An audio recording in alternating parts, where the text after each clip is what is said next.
జై శ్రీరామ్. నెషనలిస్ట్ అందరికీ కూడా నమస్కారాలు. ఈ గత 10 years లోపల కూడా సిగ్నిఫికెంట్ చేంజెస్ భారతదేశంలోని హిందూ సమాజంలో కానీ, కాంగ్రెస్ పార్టీ గతంలో 60+ years రూల్ చేసి ప్రస్తుతము కొన్ని రాష్ట్రాల్లో గవర్నమెంట్ను ఫామ్ చేసినటువంటి కాంగ్రెస్ పార్టీ లోపల కూడా సిగ్నిఫికెంట్ చేంజెస్ ఏం లేవండి. దానికి మనం కొన్ని రీజన్స్, కొన్ని ఎగ్జాంపుల్స్ చూసుకుంటే మనము రివ్యూ చేస్తే మనకే తెలిసిపోతుంది.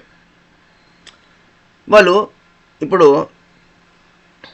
హిమాచల్ ప్రదేశ్, తెలంగాణ, ఇంకా కర్ణాటకలో గవర్నమెంట్ ఉంది. వాళ్ళది 3 states మాత్రమే ఉంది ఇండియా లోపల.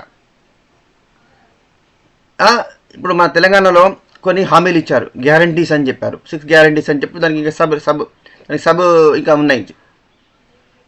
యొక్క ప్రామిస్ కూడా 100% ఫుల్ఫిల్ చేయలేదు.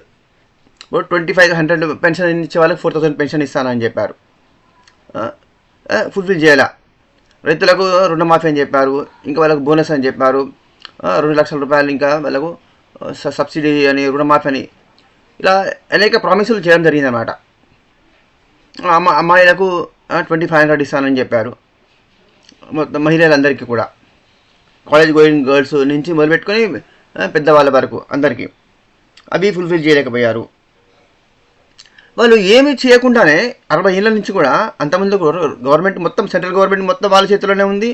60 ఏళ్ళు మొత్తం అన్ని రాష్ట్రాలలో వాళ్ళ చేతి. ఇంకా అపోజిషన్ పార్టీస్ లేవు కదా అప్పుడు. అన్ని కొత్త పార్టీలు, అన్ని కొత్తగా పుట్టిన పార్టీలు, అన్ని బలమే ఉంటుంది.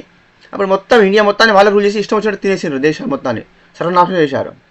ఏమి చేయకుండానే దేశ ప్రజలకు వీళ్ళు చేయబట్టే, ఈ కాంగ్రెస్ పార్టీ చేయబట్టే, నెహ్రూ చేయబట్టి, ఇందిరాగాంధీ చేయబట్టి, వీళ్ళు చేయబట్టి మేము బతికినాం ఇన్ని రోజుల బట్టి అని ప్రజలు నమ్మినమాట. అంటే అంత అజ్ఞానంతో ప్రజలు ఉన్నారు. ఎందుకు వచ్చిన మొదటి 50 సంవత్సరాల్లో 40 ఏళ్ళ ఎక్కువ మంది చదువురాని నిరక్షరాస్యులు, కాస్త కూర్చొని చదువుకున్నా కూడా పెద్ద రాజకీయ చైతన్యం లేనటువంటి, జ్ఞానం లేనటువంటి ప్రజలు ఎక్కువ మంది ఉండడం వల్ల వీళ్ళు ఇట్లా చీట్ చేయగలిగారు. ఇప్పటికి కూడా ఇంకా మార్పు, కొంత సగం మారింది తప్ప ఇంకా పూర్తిగా మారలేదు. ఇంకా నమ్మే వాళ్ళు ఉన్నారు, ఇంకా వాళ్ళ కోట్ల మంది వాళ్ళని నమ్ముతూనే ఉన్నారు కదా. అందుకనే వాళ్ళు ఇంకా అపోజిషన్ పార్టీగా ఉండగలిగారు. ఇంకా కొన్ని 3 states లోపల గవర్నమెంట్ కూడా మళ్ళీ ఫామ్ చేయగలిగారు. It is so surprising. ఏ దేశమైనా సరే ఫస్ట్ ఒకసారి కొత్తగా స్వతంత్రం వచ్చిన తర్వాత అప్పుడు పొటెన్షియల్ ఎకనామిక్ గ్రోత్ అనేది 11%, 12% జీడీపీ గ్రోత్ ఉంటుందండి ఏ దేశానికైనా కూడా. అది ఎలా ఉంటుంది, అంత ఎట్లా పాసిబుల్ అవుతుంది అంటే క్వైట్ కామన్ సెన్స్. ఇది వెరీ స్మాల్ లాజిక్, అది చిన్న పాయింటే, ఈజీగా అండర్స్టాండ్ చేసుకోవచ్చు.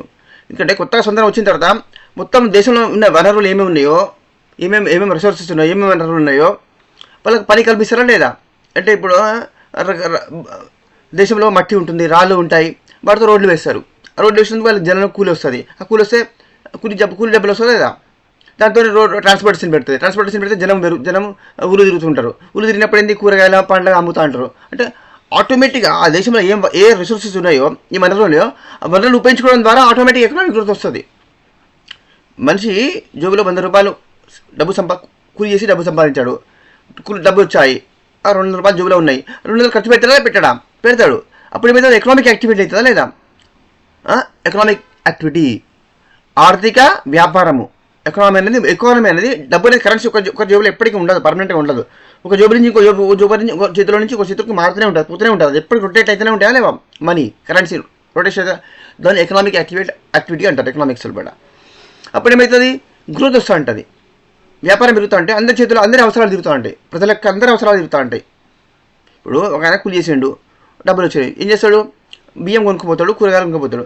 కూరగాయలు అమ్మటానికి ఆ కూరగాయల వ్యాపారం జరిగిందా లేదా? ఆ కూరగాయలు అమ్మినా ఏం చేస్తారు, మళ్ళీ నెక్స్ట్ మళ్ళీ పోయి మార్కెట్ పోయి మళ్ళీ కూరగాయలు కొంటారు. అంటే అందరికీ వ్యాపారం జరుగుతూనే ఉంటుందా లేదా? మళ్ళీ గవర్నమెంట్కి ఏమొస్తుంది, రెవెన్యూ వస్తుంది, ట్యాక్స్ వస్తుంది, ట్యాక్స్ ఇన్కమ్ వస్తుంది గవర్నమెంట్కు, రెవెన్యూ ట్యాక్స్ కలెక్షన్. ఆ కలెక్షన్తో ఏం చేస్తుంది, వాళ్ళు గవర్నమెంట్ ఖర్చు పెడుతుంది. ప్రజలకు కూడా ఖర్చు పెడితే లేకపోతే వాళ్ళని మింగేయచ్చు. That is different of angle. So అయితే ఇందిరాగాంధీ వరకు, నెహ్రూ 17 సంవత్సరాల పైన పరిపాలన చేసిండు. ఇందిరాగాంధీ తర్వాత వాళ్ళ బిడ్డ దాదాపు 45 నుంచి 50 ఏళ్ళు వాళ్ళు పరిపాలన చేసిండ్రు. వాళ్ళ సమయం వచ్చినాక వాళ్ళ కొడుకు టెంపరీగా ఒక వచ్చిపోయినా కూడా తర్వాత అయితే వీళ్ళే కదా, రాజీవ్ గాంధీ కదా 5 ఏళ్ళు. అయితే ఏంటంటే 40-50 సంవత్సరాలు ఎంత ఘోరంగా పరిపాలన చేసిందంటే ఇందిరాగాంధీ వరకు 2.5% గ్రోత్ ఉండేది మన జీడిపి, 2.5% గ్రోత్ ఉండేదన్నమాట. అంటే అంత దరిద్రంగా అంత స్లోగా ఉండేదన్నమాట మూమెంట్ ఎకానమీ అనేది. అయితే మళ్ళీ ప్రపంచం అందరూ కూడా అరే ఇంత తక్కువ ఉన్నది అని ఎగతాలు చేస్తే కాంగ్రెస్ వాళ్ళు కమీసు ఏమైనా ఎగతాలు చేసేవాళ్ళు తెలుసా, హిందూ రేట్ ఆఫ్ గ్రోత్ అని చెప్పేవాళ్ళు. జీడిపికి ఏం పేరు పెట్టిండ్రు, హిందూ గ్రోత్ అట. అంటే ఇది దేశము ఎక్కువ మంది హిందువులు ఉన్నారు కాబట్టి అందుకని ఇంత వెనుకబడి ఉన్నది. Hindus the most regressive, the most backward, the most unintelligent అని అవమానం చేసిండ్రండి వీళ్ళు. కాంగ్రెస్ వాళ్ళు కమ్యూనిస్ట్ వాళ్ళు హిందువులను ఎంతగా తిట్టిండ్రు, అవమానం చేసిండ్రు, ఎంతగా ఇన్సల్ట్ చేసిండ్రంటే మీరు ఊహించాలి. ఇప్పటి వాళ్ళకి తెలియదు. నేను చదివాను కాబట్టి, స్టడీ చేసిన వాళ్ళు ఏమేమి చేసిండ్రు వాళ్ళ చరిత్ర మొత్తం చదివినా కాబట్టి తెలిసింది నాకు. అంటే ఎప్పుడు మనల్ని ఎక్కడ పడితే అక్కడ మనను ప్రతిదానికి ఇన్సల్ట్ చేయడము, తిట్టడమే వీళ్ళ పని అనమాట. నాశనం చేసింది కాంగ్రెస్ పార్టీ, బదనం చేసింది హిందువులే అనమాట. ఇండియా డెవలప్ కాకపోవడానికి కూడా కారణం కూడా హిందువులే అని చెప్పింది మళ్ళీ ఆమె. హిందూస్ రేట్ ఆఫ్ గ్రోత్ అట. కమీస్ అయితే ఎప్పుడు హిందువులను బట్టి ఎంత తిరుగుతారో మీకు తెలుసు. ఇదన్నమాట. 6 గ్యారెంటీలు ఇచ్చిండ్రు, ఫెయిల్. వాళ్ళు ఏంది, వాళ్ళు ఎలా సక్సెస్ అయినారు వాళ్ళు? ఊర్ల లోపల సిటీ హిందువులు వేరు, పల్లెటూరులో హిందువులు వేరు. అంటే తిరుపతి హిందువులు వేరు, ఊర్ల లోపల ఏంటంటే పోషమ్మ బునాలు చేస్తారు, మైసమ్మ చేస్తారు, చేస్తారు. అక్కడ పోయి కాంగ్రెస్ పార్టీ వాళ్ళు కొంచెం డబ్బులు ఖర్చు పెట్టి వాళ్ళందరినీ ఓట్ బ్యాంకింగ్ చేసుకొని చీల్స్తారనమాట. అంటే బీసీలను చీల్చడము, కులకరణ అని బీసీలను పెట్టి చీల్చడము, ఎస్సీ ఎస్టీలు మీరు హిందువులు కాదు అని వాళ్ళని వేరే చీల్చడము, ఓట్ బ్యాంక్ పెట్టి మిమ్మల్ని అగ్రవర్ణం వాళ్ళు మిమ్మల్ని బాగా పీడించిండ్రు, నాశనం చేసిండ్రు, ఎంకరేజ్ చేసిండ్రు, ఇప్పుడు కూడా చెప్తూనే ఉన్నారు. మరి గవర్నమెంట్ వీళ్ళే ఉన్నారు కదా, మరి ఎందుకు కాపాడాలి వీళ్ళు, ఎందుకు న్యాయం చేయలే అది చెప్పారు. ఇప్పటికీ ఇంకా చేస్తూనే ఉన్నారని చెప్పి ద్వేషం పెట్టి చూపెట్టి కులం పేరు మీద హిందువులను ముక్కలు చేయడంలో సక్సెస్ అయ్యారు. ఇప్పుడు అయితేనే ఉన్నారు, ఇంకా దీనిలో సక్సెస్ అయ్యారు. ఏం చేయకుండానే, ఏం న్యాయం చేయకుండానే ప్రజలను మేమే అన్నీ చేసినాము, మేము చేయబట్టే ఇండియాలో ఇవాళ ఇట్లు మీరు బతుకుతారు, ఇవాళ మీరు తిండి తింటాను మీరు బతుకుతారు అంటే కూడా మా వల్లనే అని ప్రజలు నమ్మించడంలో సక్సెస్ అయ్యారు. అంటే మోసం చేయడము, ప్రజలను నమ్మించి మళ్ళీ ఓట్లు సంపాదించుకోవడం, దీనిలో సక్సెస్ అయ్యారు. హిందువుల పట్ల మగవాళ్ళందరినీ కూడా ఎక్కువ మందిని, కోట్ల మందిని ఆల్కహాల్కు, లిక్వర్కు ఎడిక్ట్ చేసి పచ్చి తాగుబోతులుగా తయారు చేసి ఏమాత్రం కూడా ఆత్మవిశ్వాసం, కాన్ఫిడెన్స్ లేకుండా, వ్యక్తిత్వం అనేది పర్సనాలిటీ అనేది లేకుండా సర్వనాశనం చేసి తాగుబోతులను చేసి వ్యక్తిత్వాన్ని కోల్పోయి బానిసలాగా బతకడానికి, రాజీపడి బతకడానికి వాళ్ళు వేసే చిల్లర బిస్కెట్లకు 100 రూపాయలు ఇస్తే, మందు ప్యాకెట్ ఇచ్చి 100 రూపాయలు ఇస్తే బిర్యానీ తిని ఓటేసేటట్టుగా వాళ్ళు తయారు చేసుకున్నారు అనమాట. దీనిలో సక్సెస్ అయ్యారు కాంగ్రెస్ పార్టీ కంప్లీట్ ఫెయిల్ అయిందని అని మనం అంటున్నాం. వాళ్ళు ఫెయిల్ కాలే, వాళ్ళ స్ట్రాటజీలో వాళ్ళు సక్సెస్ అయిన వాళ్ళు ఇప్పటికీ అయితేనే ఉన్నారు. కాబట్టి కదా మన తెలంగాణలో గెలిచినారు వాళ్ళు. బీజేపీలో ఇంతమంది కొట్లాడితే కూడా చివరికి ఏమైంది, బీజేపీ పక్క పెట్టి కాంగ్రెస్ని గెలిపించినా లేదా ప్రజలు? అంటే ఏంటిది, ఇక్కడ సక్సెస్ అయినా లేదా వాళ్ళు? ఈ స్టేట్లో పట కర్ణాటక సక్సెస్ అయినా లేదా? అంటే they are successful in cheating the people. ప్రజలను మోసం చేయడం లోపల, హిందువులను మోసం చేయడం లోపల సక్సెస్. ముస్లిమ్స్ యునైట్ చేసి మైనార్టీని యునైట్ చేస్తారు అలా సక్సెస్. హిందువులను డివైడ్ చేస్తారు, ముక్కలు చేస్తారు, ఇలా సక్సెస్ అనమాట వీళ్ళు. ఏంది, మన దేశం ప్రతి నెల, ప్రతి సంవత్సరం 5 ఏళ్లకు ఎలక్షన్స్ వస్తూ ఉంటాయి. స్టేట్ ఎలక్షన్స్ వస్తూ ఉంటాయి, సెంట్రల్ గవర్నమెంట్ ఎలక్షన్స్ వస్తూ ఉంటాయి. ప్రతి 5 ఏళ్లకు ఎలక్షన్స్ వస్తున్నాయి. ఎవరు ఓట్లు ఎత్తే ఇష్టములకు ఓట్లేసి గెలిపిస్తాండ్రు, ప్రజాస్వామ్యాన్ని కాపాడినాం, అందులో అది కూడా మాదే సక్సెస్, అది కూడా మాదే క్రెడిట్ అని చెప్తారు కాంగ్రెస్ వాళ్ళు, కాంగ్రెస్ పార్టీ. అది బాగా సక్సెస్ అయినట. ఈ దేశంలో ఇంకా ప్రజాస్వామ్యం ఉన్నదంటే కేవలం అమాయకుల హిందువుల వల్లనే. హిందువులు ఎక్కడైతే ఉంటే హిందువులు తగ్గిపోయినరో ఆ స్టేట్స్ లోపల ఏమైంది, కాశ్మీర్ లోపల లక్షల మందిని ఊచకొత్త కోసిండ్రా లేదా, హిందువులను చంపేసి హిందువులు పారిపెట్టేట్టు వేసిండ్రా, రోడ్ల పాలు చేసిండ్రా లేదా వాళ్ళు, శాంతి మత వాళ్ళు. అక్కడ ప్రజాస్వామ్యం నడుతుందా? అంటే హిందువులు ఇంకా బతికి ఉన్న రోజుల్లో ప్రజాస్వామ్యం ఉంటుంది, హిందువులు వచ్చిన రోజులు ప్రజాస్వామ్యం ఉండదు, ఏది ఉండదు, మొత్తం ఒకటే మత రాజ్యాలే ఉంటాయి. అప్పుడు ఇవన్నీ ఏమి ఉన్నాయి అప్పుడు. అయితే దాన్ని కూడా వాళ్ళే క్రియేట్ చెప్పుకుంటారు అనమాట. మరి భారతదేశం లోపల స్వతంత్రం వచ్చినప్పటి నుంచి ఒక సూది నుంచి మొదలుపెట్టుకొని ఇవాళ రూదర్స్లోకి, స్పేస్లోకి శాటిలైట్స్ పంపిస్తాను, రాకెట్లు పంపిస్తాను, శాటిలైట్స్ పంపిస్తాను కదా, ఇదంతా కూడా మాట్లాడలే మేము చేసిన గొప్పనే, అంతా మేము సాధించిందే విజయాలే అని కాంగ్రెస్ వాళ్ళు చెప్తారు, ప్రజలు నమ్ముతారు కావచ్చు. పచ్చి అబద్ధము. ఒక వ్యక్తి కష్టపడి డబ్బులు సంపాదించి తన కొడుకు బిడ్డను చదివించుకొని వాళ్ళని ఎంబీఏ ఇంజనీర్లను చేపించి వాళ్ళు జాబులు సంపాదించుకొని వాళ్ళు సొంతంగా వాళ్ళు సాఫ్ట్వేర్ ఇంజనీర్ అవ్వచ్చు, హైదరాబాద్లో జాబ్ చేసుకోవచ్చు, బెంగళూరు జాబ్ చేసుకోవచ్చు, లేకపోతే వాడు కూడా పోయి అమెరికా పోయి సెటిల్ అక్కడ సంపాదించుకోవచ్చు. ఇది వాళ్ళు సొంతంగా హిందువులు కష్టపడి తమ పిల్లలను పెంచుకొని ఒక్కొక్క డబ్బులు 100 రూపాయలు కూడబెట్టుకొని రూపాయి కూడబెట్టుకొని తమ పిల్లలను డెవలప్ చేసుకొని అట్లా పైకి వచ్చారు. ఇది కాంగ్రెస్ పార్టీ చేసిన డెవలప్మెంట్ కాదు. ప్రజలు కష్టపడి డెవలప్ అయితే దాన్ని ఆ పార్టీ మేము డెవలప్ చేసిన ప్రజలందరినీ అంటుంది అనమాట. అది 100% రాంగ్ అనమాట. ఏ దేశంలో అయినా సరే ప్రజలు వాళ్ళు కష్టపడి వాళ్ళు పైకి వస్తారు.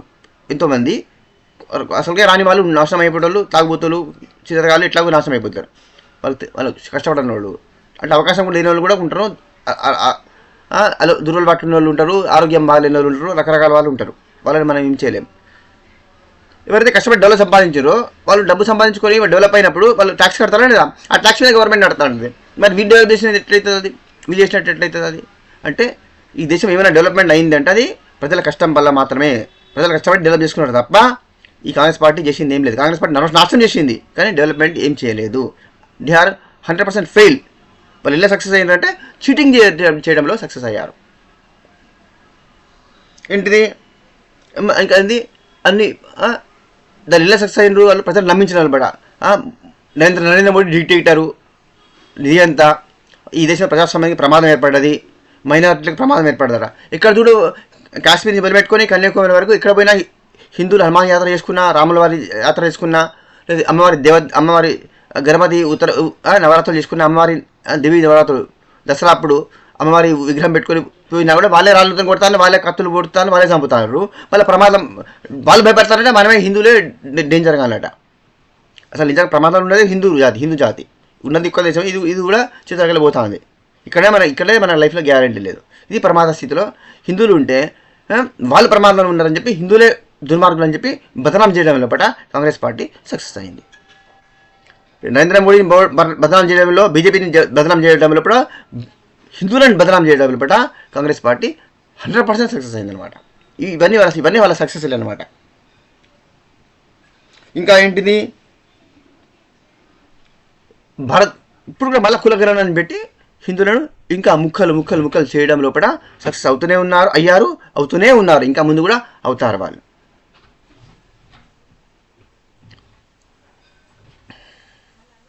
ఇలా కాంగ్రెస్ పార్టీని ఇంత నాశనం చేసినప్పటికీ కూడా ఇంకా ప్రజలు నమ్మి వాళ్ళకి ఓట్లు వేస్తారు అంటే కాంగ్రెస్ పార్టీ ఎంతగా ప్రజలను మోసం చేయగలదు, ఎంతగా మాయ చేయగలదు అనేది మనం ఆశ్చర్యగలదు. ప్రపంచ చరిత్రలో ఇది ఒక రికార్డ్ అన్నమాట. ఇంతగా మోసం చేసి ఎవరైతే మనల్ని చంపుతున్నారో వాళ్ళనే ఎవడైతే తనని చంపబోతున్నాడో ఆ గొర్రె వానే నమ్ముతుంది ఓనర్ కాబట్టి. వాడు గడ్డి పెట్టింది కదా, అంతకుముందు గడ్డి పెట్టి దాన్ని పెద్ద చేసింది కదా. కాబట్టి వీడు నన్ను ఎప్పటికి కాపాడేవాడు, నన్ను చూసుకునేవాడు అనుకుంటుంది. కానీ తీరా చంపే రోజు వచ్చిన రోజు వాడు చంపుతాడు. హిందువులు కూడా గొర్రెల మాదిరిగానే ఈ దేశం వల్ల బతుకుతారు, ఇంకా బతుకుతూనే ఉన్నారు. హిందువులు కళ్ళు తెరిచి పూర్తిగా కాంగ్రెస్ పార్టీని భూస్థాపితం చేస్తే తప్ప ఈ దేశానికి, హిందువులకు, ప్రాణాలకు, మానాలకు రక్షణ లేదండి. ఫ్యూచర్లో పడ్డాం హిందువులకు ఈ దేశంలో ఇంకా ఫ్యూచర్ ఉంటుందా అని చెప్పడం పెద్ద ప్రశ్న అవుతుంది. పెద్ద ప్రశ్నగా ఆల్రెడీ మారింది. ఇంకా విషయాన్ని గ్రహించలేదు ఈ దేశ ప్రజలు.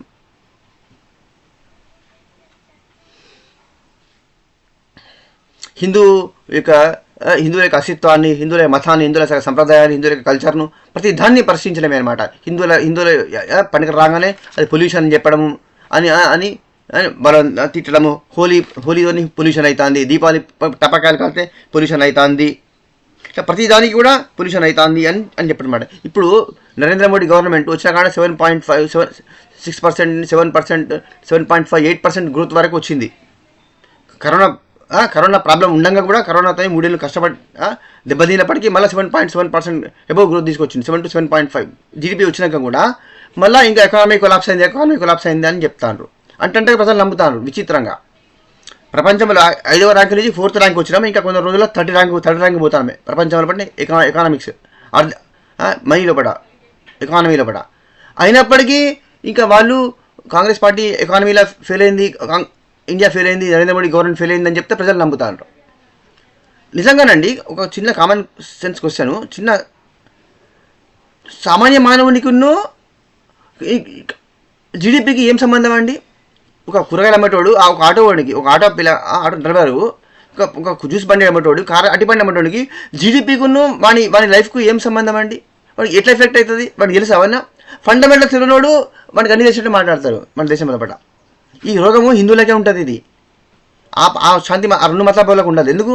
ఆ రెండు మతాల్లో కూడా మరి మనకన్నా తెలివి ఎక్కువ వాళ్ళంటే కాదు, తెలివి తక్కువలే వాళ్ళు, మనకన్నా ఎక్కువ తెలివి తక్కువలే. కానీ వాళ్ళు అక్కడ వాడు ఏం చెప్తే మైక్లో వాడు శుక్రవారం వాడు ఏం చెప్తే వీళ్ళు వింటారు, ఆదివారం వాడు ఏం చెప్తే అది వింటారు. వాళ్ళు ఆదివారం వాడు ఏం చెప్తే వింటారు, వీళ్ళు శుక్రవారం ఏం చెప్తే వింటారు. మనల్ని మాత్రం ఇవ్వడానికి వాడు సుర్మహాన్ అనమాట. నేనే జీనియస్ను, నాకే వాడు చెప్పేటోడు. ఇట్లా మొగుడు భార్య విన్నది, మొగుడు పిల్లలు తల్లిదండ్రుల మాట పిల్లగాని మాట అన్న మాట తమ్ముడు విన్నాడు, తమ్ముడు మాట అన్న విన్నాడు, మొగుడు మాట భార్య విన్నది, భార్య మాట మొగుడు విన్నాడు. ఇంత లత్తకూరగా హిందూ జాతి అవ్వడం వల్లనే మనం దెబ్బతింటాం. ఇప్పటికైనా హిందువులు కలుదెరిచి వాస్తవాలను గ్రహించాలి. కిక్అవుట్ కాంగ్రెస్, హిందువులంతా యునైట్ అయ్యి మన దేశాన్ని, మన ధర్మాన్ని, మన ఆడపిల్లల మాన ప్రాణాలు కాపాడుకోవాల్సిన పరిస్థితి ఉంది. ఇప్పటికీ ఇంకా లేట్ అయింది. Please open your eyes. జై శ్రీరామ్, వందే మాతరం. Please subscribe.